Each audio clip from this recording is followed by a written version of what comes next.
Olá, amados, graça e paz, sejam muito bem-vindos uma vez mais ao nosso estudo da Célula em Família. Nós vamos continuar o estudo da segunda epístola de Pedro. Vem com a gente.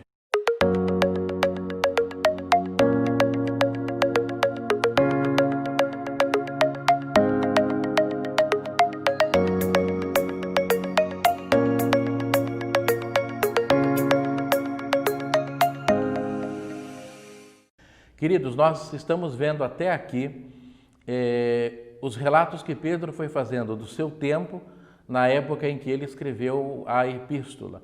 Ele relatou o contexto social da época, a violência da perseguição romana, a violência do imperador da época. Ele relatou também como estava a igreja naquele momento. Então ele animou a igreja a um processo de autoidentificação. Pedro, na primeira epístola, ele localiza a igreja como nação santa, povo adquirido por Deus. Ele sabia, profeticamente, obviamente, que o centro da religião judaica iria ser destruído nos anos 70. E então o Espírito Santo acaba levando Pedro a lançar os fundamentos da nação de Deus, para que a igreja não ficasse deslocalizada sem a sua história. Ele começa a marcar a identidade da igreja. A igreja é uma nação sacerdotal.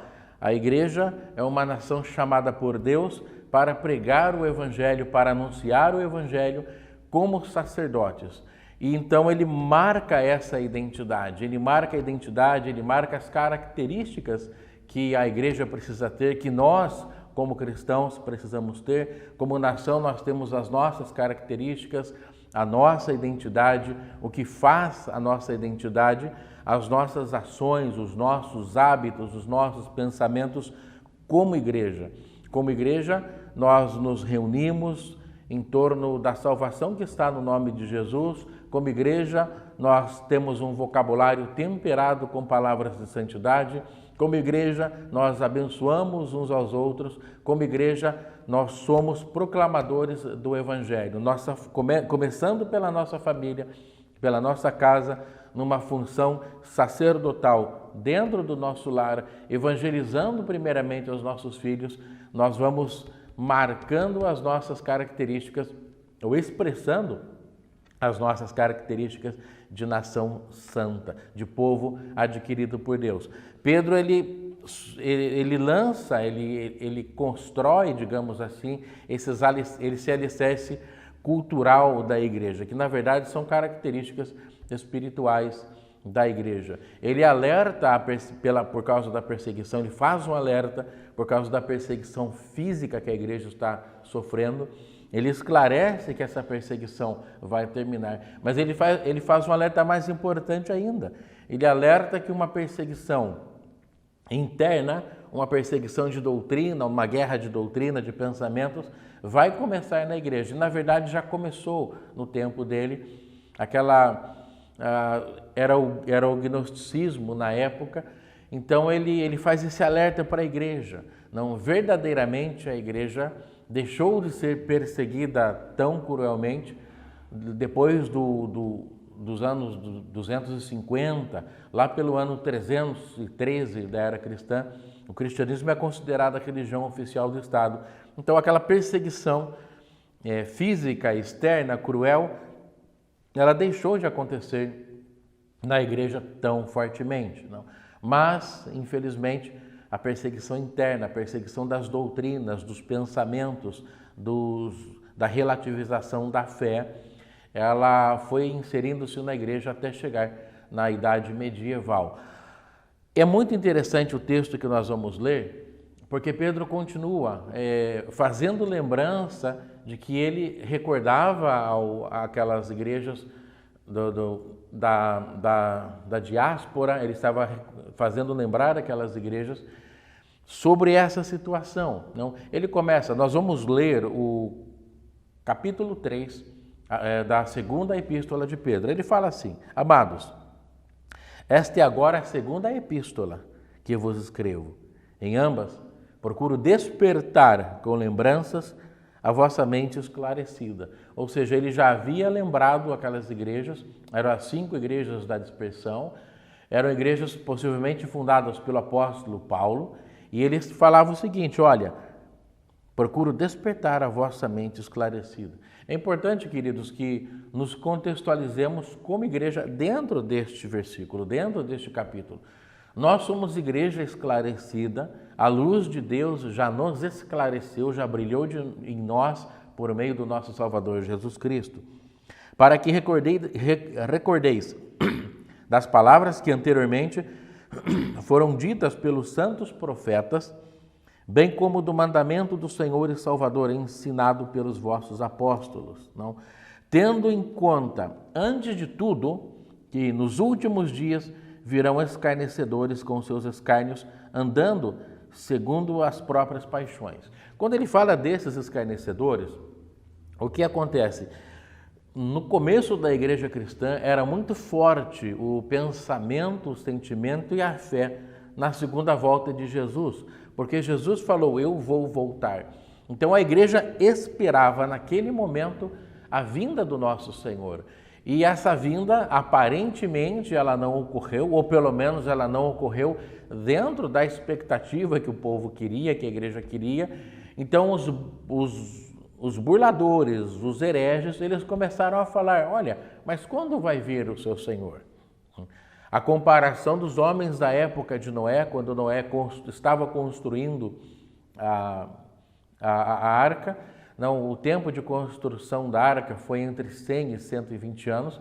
Imagine você, um homem, construindo uma arca num lugar onde não chovia, ou pelo menos pelos dados literários que temos, não chovia. Então eles falavam: olha, mas você está construindo para quê? Eles zombavam, eles burlavam, eles tiravam sarro, enfim, foram mais de 100 anos construindo. E a mesma coisa estava acontecendo nos tempos da igreja primitiva, não? Eles falavam o seguinte, versículo 4, dizendo: onde está a promessa da sua vinda? Porque desde que os pais dormiram, todas as coisas permanecem desde o princípio da criação. Veja bem como os zombadores, como os hereges, já estavam pressionando a igreja filosoficamente falando, porque eles falavam: olha, nada mudou, vocês falaram que Jesus ia vir, Jesus não veio, a vida continua normal, a gente continua...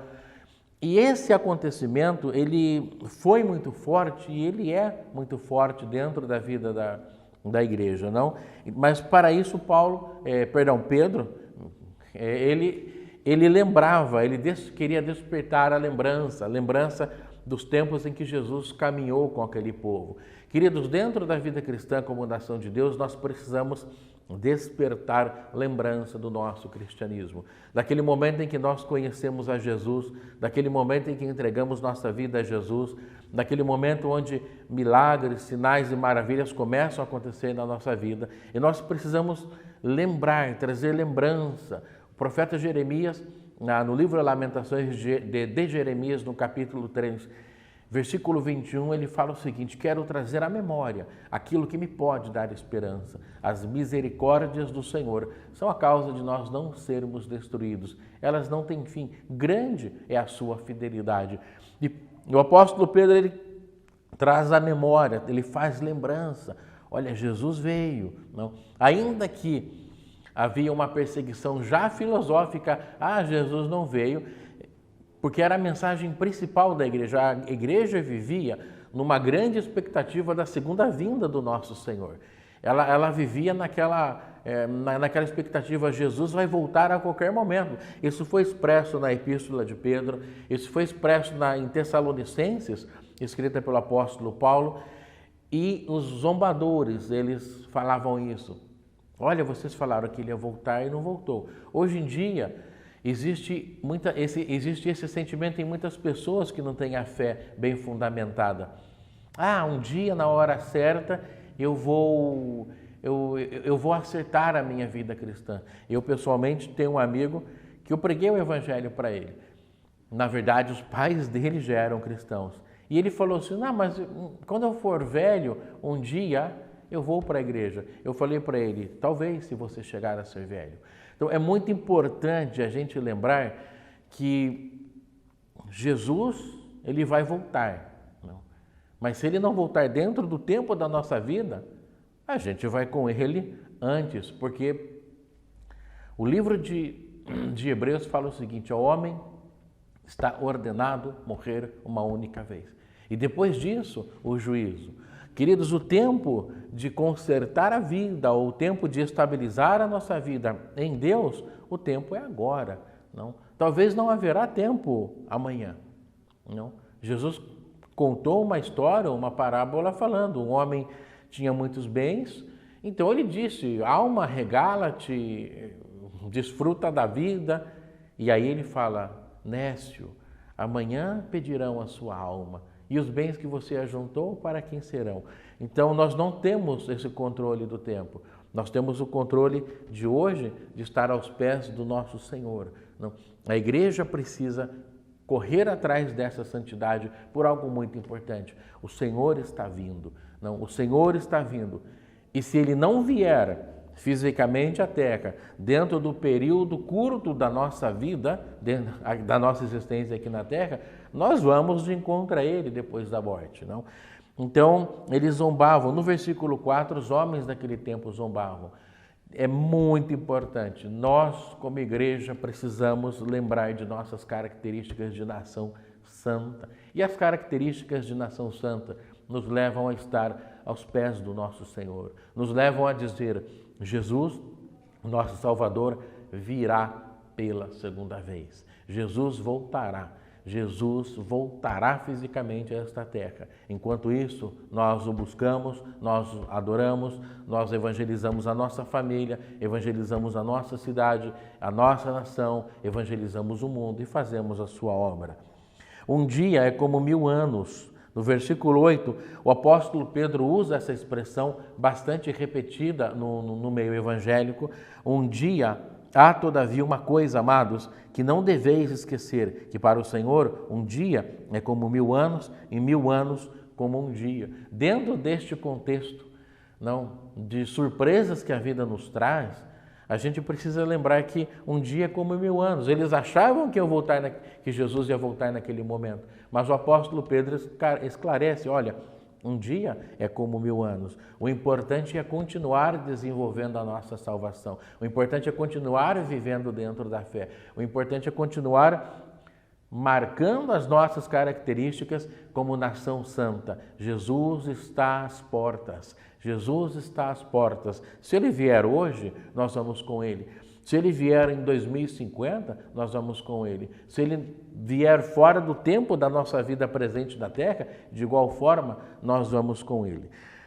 Deus não retarda a promessa, Ele é longânimo para que nenhum pereça. Isso é dito no versículo 9. Deus, Ele aguarda a que todos possam chegar-se à salvação, a que todos possam conhecer a Jesus, a que todos possam ter oportunidade de estar aos pés do Senhor. Se Ele tivesse voltado à Terra no ano 70 depois de Cristo, toda a população existente da Terra hoje não teria escutado o Evangelho, ou talvez não haveria toda essa população. Naquela época, a população do Império Romano estaria por volta de alguns poucos milhões de habitantes. Hoje, na Terra, são aproximadamente 7 bilhões, é um número muito superior. Não, o Evangelho continua sendo pregado, pessoas continuam crendo no Evangelho, pessoas continuam sendo salvas pelo Evangelho, pessoas estão morrendo na fé, e pessoas estão conhecendo o Evangelho, ou seja, a obra de Deus ela continua. Pessoas estão dormindo no Senhor, uma frase usada pelos apóstolos, ou seja, morreram nesta terra, mas com o conhecimento da salvação, vivendo uma vida cristã. E a palavra de Deus garante a salvação, aquele que entrega a sua vida a Jesus e aquele que segue os seus caminhos e que dorme na fé. Então, quantas pessoas têm sido alcançadas pelo Evangelho? Quantas pessoas têm vivido uma vida de santidade? Não? O versículo 19 ele vai trazendo uma chave muito boa. O versículo 14 fala assim: por essa razão, amados, esperando estas coisas, empenhai-vos por ser achados por Ele em paz, sem mácula e irrepreensíveis, e tende por salvação a longanimidade de nosso Senhor, como igualmente o nosso amado irmão Paulo vos escreveu, segundo a sabedoria que lhe foi dada, sendo achado sem mácula. O que é mácula? Máculas são manchas, são sujeiras na pele. Não. O pecado é uma sujeira. A insistência dos apóstolos, a insistência de Pedro é uma vida santa. A insistência de Pedro, quando começou a escrever a primeira epístola, era marcar a igreja como nação de Deus, nação santa, sacerdócio real, santo, sem mancha, sem mácula, sem marcas de pecado. Não, e na vida cristã nós precisamos caminhar de maneira que nós sejamos limpos por Cristo. Aqui não temos mancha, mácula, marcas de pecado. Não. A igreja precisa estar alerta. Não. A igreja, quando ela chega a um estágio de comodidade, Pedro já havia percebido isso, a igreja foi perseguida. Logo a perseguição passaria. Depois de passar a perseguição, a igreja entraria num estado de comodidade, de tranquilidade. Puxa, que bom, a perseguição acabou. E neste estado de tranquilidade, de comodidade, o pecado se infiltraria na igreja e faria um dano pior do que a perseguição. Faria um dano mais danoso do que a perseguição. Mudaria as características de nação santa. Ou seja, aquele povo nação santa, cujas características eram a linguagem do reino. Uma nação tem uma linguagem própria, uma nação tem um idioma próprio, uma nação tem expressões, tem locuções próprias. Para quem estuda idiomas, você sempre vai encontrar no idiomas as locuções, são locuções adverbiais, são idiomatismos, caracterizam a fala, é a fala que expressa a cultura. Não, quando você pega uma expressão cultural, quando você pega uma gíria, você normalmente está pegando contexto cultural dentro da linguagem e isso é expresso. A igreja tem as suas expressões próprias, tem a sua linguagem própria, a sua linguagem constrói, a sua linguagem é temperada, a sua linguagem é de amor. Não, a igreja tem os seus alimentos próprios, nós nos alimentamos. Nem só de pão viverá o homem, uma expressão do nosso Senhor, recitando o Antigo Testamento. Nós temos o nosso alimento próprio e nós precisamos nos alimentar da palavra de Deus. Nós precisamos comer a palavra de Deus. Nós temos uma vida de oração. Oração é característica da nação de Deus. Não, nós precisamos orar todos os dias, como pão diário. Não existe uma devocional feita pelo pastor, o pão diário. Nós precisamos todos os dias. Puxa vida, mas eu tenho dificuldade de fazer. Puxa, então todos os dias. Às 16h40, às 16h30, às 4h30 da tarde, você pode acompanhar o pão diário, alimentar o seu espírito, alimentar a sua alma, alimentar o seu coração. É característica da igreja. Nós temos os cultos, seja online ou presenciais. O congregar-se é característica de nação santa. E a preocupação do apóstolo Pedro era que a igreja perca essas características. Porque ao perder as características, a igreja está se desfazendo de sua própria identidade.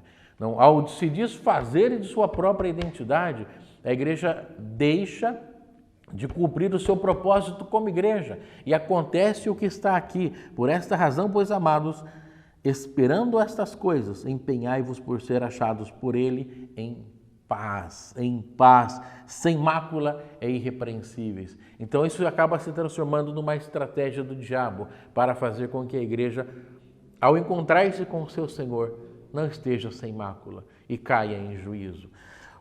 Nós queremos terminar o estudo da carta de Pedro com esta mensagem, que foi a mensagem principal de Pedro. Vocês são nação santa, sacerdócio real, o sacerdócio nosso começa em casa e desenvolvam o sacerdócio de nação santa com pureza, com fé e abram os olhos, não, para as perseguições que ocorrem dentro da igreja. Não, abra os olhos para as coisas da sua vida, para os hábitos de sua vida que tentam te tirar da fé cristã, não, que tentam te tirar da fé cristã. Eu quero ser direto, não? Nós precisamos desenvolver hábitos cristãos de igreja. É muito importante porque isso é a nossa identidade. Não há cristianismo sem congregação. Não há cristianismo sem leitura bíblica. Não há cristianismo sem oração. Pode haver religião, cristianismo e vida com Jesus não há. E é importante que nós, igreja, façamos isso. Abramos os nossos olhos para aquilo que o Santo Apóstolo nos esclareceu, dizendo, olha, é chegada a hora de que o juízo comece pela casa de Deus. Então é necessário estar preparado. Não? Um dos profetas menores fala, prepara-te, ó Israel, para te encontrares com o teu Deus. Para encontrar-nos com Deus em um avivamento, que é um assunto histórico muito importante para mim, para encontrar-se com Deus lá nos céus, nós precisamos estar preparados. Se vier um avivamento e eu não estiver em santidade ou buscando, eu sou varrido por ele. Se nós partirmos hoje desta terra e não estamos preparados, talvez tenhamos problemas ao nos encontrar com o nosso Senhor. Então, alerta e coração sincero àquilo que falou o apóstolo Pedro. Prepara-te, ó Israel, estou citando um profeta menor, prepara-te, ó Israel, para te encontrares com o teu Deus. E Pedro disse, achados, para que sejam achados sem máculas irrepreensíveis. Seguindo as orientações do seu líder, aí na nossa célula em família, procura meios de que você possa desenvolver a sua fé. Não procura meios, se há alguma coisa falha, examina o seu coração, examina o seu procedimento com sinceridade, com pureza, com amor, não? E coloca diante de Deus, fala, Deus, eu sou nação santa, eu tenho a mente esclarecida, eu quero viver uma vida plena. Que Deus abençoe a sua vida, que Deus abençoe a sua família e que Deus abençoe a nossa célula em família, em nome de Jesus.